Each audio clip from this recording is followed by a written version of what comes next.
Tento kostol je jedinečný na blízkom okolí aj s tým, že je obklopený obrannými múrmi so strielňami, ktoré strielne boli vytvorené v 16. storočí, pravdepodobne proti tureckým vojenským nájazdom.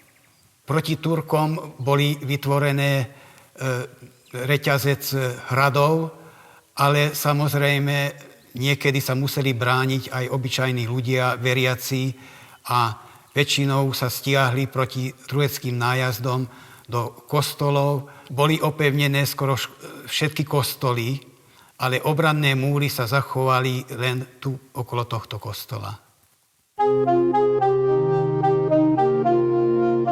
Niektorí historici vznik tohto kostola datujú do 16.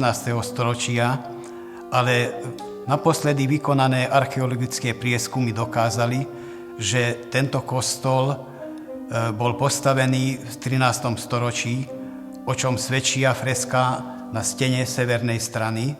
Prvá malba bola ručne nanesená na stenu a v jednej časti omietky vidno otlačky prstov.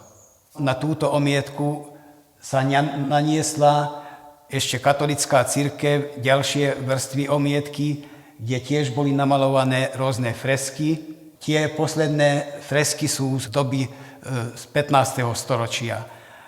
Môžeme vidieť časť freska typické na Gemerskú oblasť.